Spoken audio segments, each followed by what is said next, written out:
할렐루야. 오늘은 사망 권세를 이겨버리고 생명으로 부활하신 예수님의 부활을 축하하는 부활주일입니다. 우리 모두가 죽음을 이긴 예수님과 같이 생명의 첫 열매 되시는 예수님을 통하여 여러분에게도 영원한 생명이 열려 있음을 기뻐하시기를 바랍니다. 오늘 말씀의 제목은 부활입니다. 부활. 예수님의 죽음과 부활은 딱 한마디로 표현하면 그 근거가 뭐냐? 성경입니다. 그래서 고린도전서 15장 3절에 예수님은 성경대로 죽으셨고 성경대로 부활하셨다, 살아나셨다 이렇게 말합니다. 우리는 딴 말하면 안 됩니다. 예수님의 십자가 죽음은 성경대로입니다. 성경이 예언한 대로 예수님은 죽었고 성경이 예언한 대로 예수님은 부활하셨습니다. 이는 성경대로 그리스도께서 우리 죄를 위하여 죽으시고 4절에는 성경대로 예수님께서 다시 살아나셨느니라. 성경이 가장 중요하게 다루고 있는 것이 뭐냐 하면 죄 문제입니다. 결국 예수님의 죽음과 부활은 죄 문제를 해결하는 것이지요. 이 성경이 인간의 죄 문제를 다루고 있는데 인간의 죄를 해결하는 유일한 방법이 바로 하나님께서 메시아를 우리 가운데 보내셨는데 그 메시아인 하나님의 독생자가 우리의 죄를 대신 다 짊어지시고 죽으신다는 것입니다. 그것이 성경에 기록된 약속입니다. 그것이 구약이라고 하는 거죠. 예수님이 오신 사건은 구약의 약속이 신약의 성취가 된 것이죠. 신약 성경은 예수님이 이 땅에 오셔가지고 뭘 하셨는가를 말씀하고 있고 또 그 일들이 진행되어지는 그런 부분이 신약 성경이고 구약은 어떻게 우리에게 구원자를 보내주시는가 이 말씀입니다. 그래서 한문으로 보면 구약이 이렇게 됩니다. 예구에다가 묶을 약이 묶는다는 겁니다. 누구와? 하나님과 죄인을 묶어버리는 뭐로? 언약으로. 내가 메시아를 보내주겠다 이렇게 묶어버리는 것입니다. 그래서 이 말씀에 묶이는 자, 언약에 묶이는 자, 그는 이제 주님과 함께 죽고 주님과 함께 살게 되는 줄 믿으시기를 바랍니다. 여러분이 가만히 자신을 돌아보십시오. 오늘 이 자리에 앉아있는 이 놀라운 은혜는 무엇에 의해서 이루어졌느냐 이거예요. 바로 주님께서 여러분을 말씀으로 묶어 주셨기 때문에 부활에 동참한 줄 믿습니다. 최초의 사람인 아담이 하나님께 불순종함으로 인하여 죄에 빠지고 죽음의 역사에 빠지게 된 것입니다. 이 불순종이 죽음을 가져왔지 않습니까? 그랬기 때문에 죄가 뭐냐? 불순종으로 인하여 만들어진 죄. 로마서 6장 23절에는 죄의 삭은 사망이 돼요. 죄는 죽음으로 결론을 맺게 되어 있는 것입니다. 하지만 우리 하나님께서는 여러분이 죽어가는 것을 그대로 내버려 둘 수 없기 때문에 새로운 길을 하나 열어주셨습니다.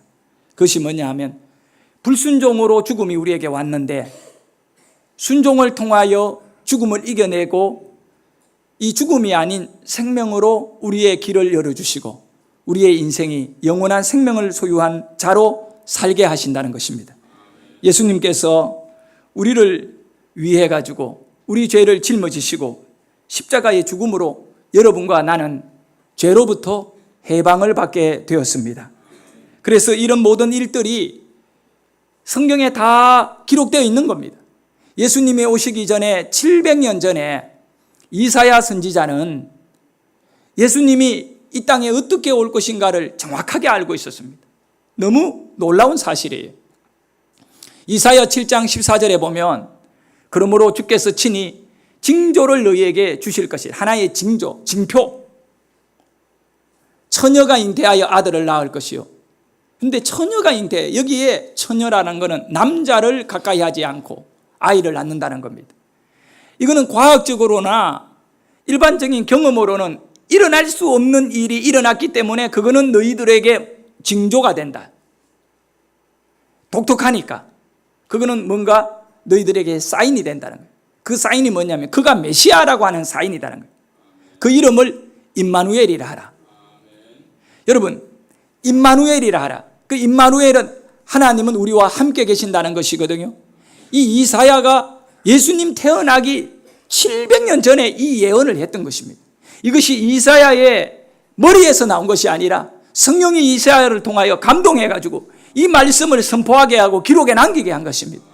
그 뒤에 보면 마태복음 1장 23절에 이제 이 이사야가 고백한 이 내용이 그대로 이루어지는데 우리 같이 한번 읽어봅니다. 보라, 처녀가 잉태하여 아들을 낳을 것이요 그의 이름은 임마누엘이라 하리라 하셨으니 이는 번역한즉 말씀이 그대로 왜 처녀의 몸으로 예수님은 태어나야 되느냐 이거예요. 남자 없이 태어나야 돼. 그것이 이사야서 7장 14절에 약속된 말씀의 결과가 뭐냐 하면 처녀의 몸에서 나와야 되는 것이 메시아의 징조다, 징조. 메시아의 그 사인이다, 사인. 근데 인류 역사상 예수님 외에는 남자 없이 태어난 자는 아무도 없는 것이죠. 그렇기 때문에 예수님은 메시아인 것입니다. 여러분 이것을 알아야 됩니다. 사람들은 전부 다 아담의 후손들입니다. 아담은 죄를 지어 하나님께 불순종했습니다. 그 죄가 결과는 사망을 낳게 하는데 우리는 전부 다 사망의 그늘 아래 이 죄의 역사 속에 죄는 죽음을 가져오잖아요. 죽음의 역사 속에 벗어나지 못하고 죽음으로 고통받으며 죽음이 계속 육신과 함께 상속이 되었던 것입니다. 아브라함이 믿음의 조상으로 부름을 받았지만 여전히 아브라함에게도 메시아가 오시기 전까지는 이 죽음의 역사가 아담의 혈통을 따라 우리는 육체를 입고 있잖아요. 그리고 육체가 유전이 되듯이 죄가 우리에게 그대로 유전이 되어버린 겁니다. 그러나 이 육체의 죄의 유전이 누구에 의해 단절되었느냐 하면 예수님에 의해, 예수님은 우리에게 오실 때에 육체의 몸을, 그 남자의 몸을 입고 오지 아니하고 여자의 자식이 뱀의 머리를 밟아버린다. 할렐루야. 뱀은 사탄을 말하고 죽음의 권세를 말하고 죄의 그 근원을 말하는 것입니다. 바로 우리 예수님은 남자의 후손이 아닌 겁니다. 여러분은 남자의 후손이라고요. 남자 없이 태어날 사람 아무도 없어요. 여자든 남자든 결국은 남자가 있어야 태어나는 것입니다. 하지만 달라요. 우리 예수님은 성령으로 잉태되어 마리아의 몸을 통하여 태어나셨습니다. 할렐루야. 그렇기 때문에 이제는 누구든지 그 예수를 믿는 자에게는, 예수만 믿게 되면 하나님께서는 그 예수의 믿음 안에 여러분들에게 새로운 죽음을 이겨내는 혈통을 가지게 하는데, 그것이 바로 뭐냐 하면 부활의 혈통인 것입니다. 저와 여러분이 오늘 이 부활을 가슴에 간직하고 이 부활의 혈통 속에 기쁨을 유지할 수 있기를 주의 이름으로 축원합니다. 그렇기 때문에 이 모든 것들이 어떻게 우연히 만들어졌는가? 그거 아니다는 것입니다. 사도 바울은 고린도 전서 15장 3절과 4절을 통하여 고린도에 있는 교인들에게 부활 신앙이 영적인 생명이다. 그러면서 이렇게 말씀합니다. 이는 성경대로 그리스도께서 우리 죄를 위하여 죽으시고 장사 지낸 바 되셨다가 성경대로 사흘 만에 다시 살아나사. 할렐루야. 여기에 성경대로 죽었다, 성경대로 살아났다, 이거는 예언을 성취했다는 것입니다. 하나님의 말씀은 하나도 0.1도 오차가 없이 그대로 이루어지는 줄 믿으시기를 바랍니다. 그러므로 저와 여러분의 구원 또한 예수님이 그렇게 살아났듯이 저와 여러분도 살아날 줄 믿으시면 두 손 들고 아멘! 할렐루야! 우리는 부활의 기쁨 속에 살아가야 할 줄 믿습니다. 사도 바울은 이 예수님의 부활이 역사적 실제이다, 역사적 실제이다, 이것을 누누이 강조하는 것입니다.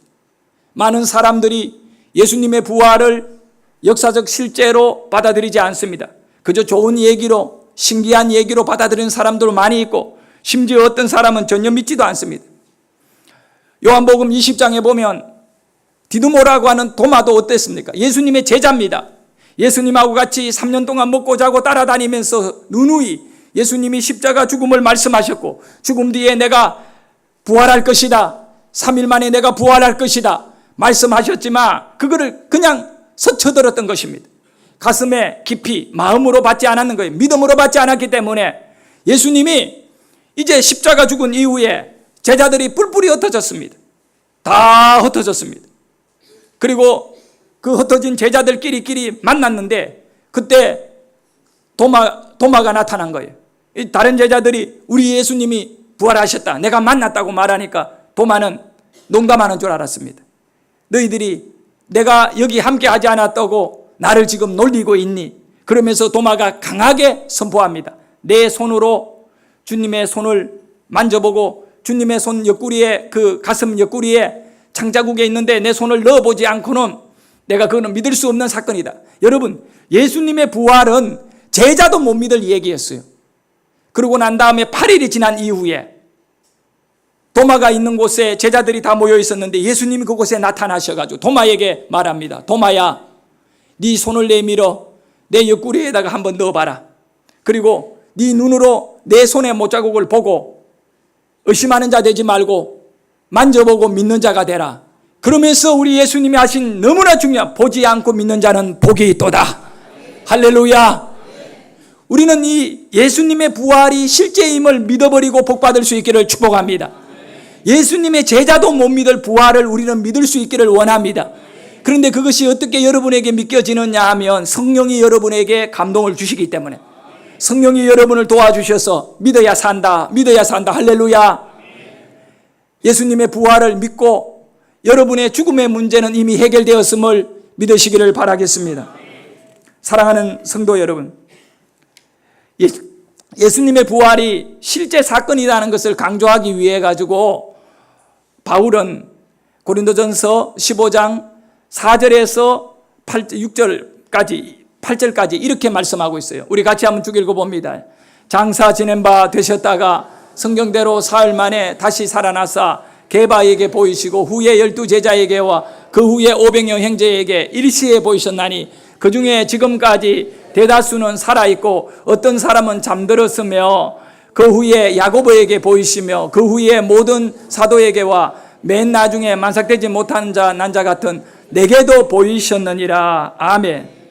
예수님은 역사 속에 실제 사건으로 부활하셨는데 그것을 어떻게 증명하느냐 하면 게바에게 보였다. 베드로거든요. 베드로에게 보이고 그 다음에 12제자에게 보이고 야고보에게 보이고 500여 형제들에게 보이고 나중에는 만삭되지 못한 바울 자신, 예수님을 핍박하고 죽이는 자에게 다메섹 도상에 이제 길을 가다가 말을 타고 가다가 사울아 사울아 음성을 듣고 말 위에서 떨어지게 되었을 때 네가 나를 어떻게 박해하느냐 핍박하느냐 했을 때 주여 누시니까 나는 네가 핍박하는 예수다. 바울이 그 순간에 뒤집어지는 것입니다. 왜? 살아나신 예수님을 만나버리거든요. 여러분에게도 주님의 만남이 있기를 주의 이름으로 축복합니다. 주님을 만난다는 그분이 죽었으면 못 만나는 겁니다. 그분이 살아계시니까 저도 여러분도 만나는 줄 믿으시기를 바랍니다. 할렐루야, 할렐루야. 죽음을 이기신 우리 예수님은 부활의 역사 속으로 이제 여러분과 나를 초청하고 있습니다. 너 죽음의 역사에서 머물지 말고 부활의 역사로 뛰어들어라. 영원한 생명 안으로 들어와서 나와 함께 살자. 할렐루야. 이 예수님의 초청을 누구든지 듣게 되며 요한복음 11장 26절에 말씀하기를 예수께서 이르시되 나는 부활이요 생명이니 나를 믿는 자는 죽어도 살겠고, 우리는 죽어도 사는 것입니다. 이것이 바로 생명의 역사인 부활을 믿는 자들에게 주어지는 축복의 길인 줄 믿습니다. 저와 여러분이 오늘 예수를 믿으시기를 바랍니다. 예수를 믿게 되면 부활 역사에 동참한 인물이 되는 것입니다. 그러나 예수 믿지 않는 수많은 사람은 어떤 역사를 살아가나요? 죽음의 역사에 살아가는 것입니다. 오늘 이 땅에 존재하는 모든 생명체는 어떠합니까? 죽음의 역사에 놓여 있습니다. 식물이든 동물이든 인간이든 다 세월이 지나면 죽습니다. 그러나 유일하게 사람들에게, 하나님의 형성을 닮은 사람들에게 죽음의 역사를 이겨내는 능력을 주셨는데 그것이 바로 뭐냐 하면 예수님의 부활을 믿는 자에게 그는 죽어도 살고 영원히 살리라. 우리에게 부활이 있다는 것이 너무나 감사하는 것입니다. 감사할 정도가 아니라 그냥 충격을 받아 죽을 만큼 귀한 일입니다. 그래 충격받아 죽어버리면 천국 가니까, 부활되니까 염려도 하지 말고 예수님의 부활을 크게 기뻐하고 충격 좀 받으시기를 바랍니다. 할렐루야. 너희 소망이 어디 있느냐고 물으면 한마디로 부활이라고 대답할 수 있는 여러분 되시기를 축복합니다. 로마서 5장 19절에는 이렇게 말씀하고 있습니다. 한 사람이 순종하지 아니하므로 아담이 불순종해 가지고 많은 사람이 죄인 된 것 같이 한 사람 예수님이 순종함으로 많은 사람이 의인이 되리라. 여러분, 부활의 역사는 순종의 역사인 것입니다. 그러나 죽음의 역사는 불순종의 역사입니다. 아담 하와가 범죄하고 불순종했을 때 하나님이 뭐라고 말해? 네가 불순종했기 때문에 땅이 저주를 받아 응급기가 나게 되고 모든 짐승들이 다 사나워지게 되고 다 죽고 죽는 세상이 되어버린 것입니다. 피를 흘리는 세상이 된 것입니다. 형제가 죽이는 역사가 가인이 아벨을 죽이는 역사가 일어나는 거예요. 전쟁이 끊이지 않는, 땅에서 불이 끓고 땅이 갈라지고 지진이 나고 하늘에서 별이 떨어지고 어두움이 역사하는 이 참혹한 인간 세상에, 이 세상의 역사는 이렇게 흘러가고 있습니다. 그러나 오늘 우리는 새롭게 되는 것을 알아야 합니다. 한 사람이 순종함으로 모두가 죄를 이기고 살아났느니라. 할렐루야. 그러면 여러분의 역사는 죄의 역사가 아니라 순종의 역사인 바로 생명의 역사에 살아가야 되는 것입니다. 여기는 믿음이 순종인 것입니다. 하나님은 저와 여러분의 성경대로 죽으시고 성경대로 다시 살아나신 예수를 믿는 것은 절대적으로 성경에 순종하는 믿음이 있기를 주의 이름으로 축복합니다. 할렐루야. 이제 우리의 역사의 마지막은 뭡니까? 저와 여러분이 부활의 역사를 갖고 하나님에게만 순종하고 하나님에게만 복종하고 살기를 원하는 저와 여러분에게 요한계시록 20장 6절에는 놀라운 축복을 우리에게 남기고 있습니다. 이 첫 번째 부활에 참여하는 자들은 복이 있고 거룩하다. 할렐루야. 둘째 사망이 그들을 다스리는 권세가 없고 둘째 사망이 그들을 못 죽인다는 겁니다. 도리어 그들이 하나님과 그리스도의 제사장이 되어 1000년 동안 그리스도와 더불어 왕노로 타리라. 부활의 역사에 함께 있는 저와 여러분은 이제 주님이 재림하여 오시게 되었을 때 우리는 그리스도와 함께 왕노로 타게 되는 것입니다. 다시는 우리에게 죽음이 없고 둘째 사망이 없고 할렐루야. 이 기쁨을 전해야 되는 것입니다. 여러분, 부활했을 때, 예수님의 부활했을 때 그건 딱 한 가지 뭐냐? 전해야 되는 것입니다. 그래서 예수님의 제자들은 정인이 됐습니다. 마르투스라고 해가 정인입니다. 곧 다른 말로 순교자가 돼. 왜? 이걸 전해야 되니까. 오늘 이 부활의 역사의 가장 큰 문제가 뭡니까? 안 전한다는 것입니다.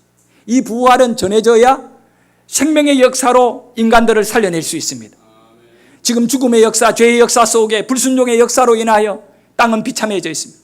마귀 사탄 귀신들은 날뛰고 있는데 우리는 오늘 예수 성령의 은혜 안에 부활의 역사의 주인공이 되셔야 됩니다. 이 일을 위하여 저와 여러분이 해피데이 5.12를 진행하고 우리 가문의 역사하는 죽음의 역사를 몰아내는 불꽃삼 기도에 동참하고 오늘도 여러분이 카드에다가 가족의 이름을 꼭 적어내셔야 돼요. 하나님, 이가 사랑하는 누구누구가 예수 안 믿는데 생명의 역사인 부활의 역사, 순종의 역사로 들어와서 주님에게 순종하는 백성 되게 하여 주옵소서. 꼭 적어내셔야 돼요. 또 한 가지는 뭡니까? 기도에 동참하셔야 돼요. 여기 카드에 보면 기도 시간인데 1시간 이상 꼭 여러분이 동그라미다 하면 우리 교회에는 기도가 넘쳐날 것입니다. 여러분이 순종의 역사에 순종하기를 주의 이름으로 축복합니다. 기도하겠습니다. 하나님 아버지 감사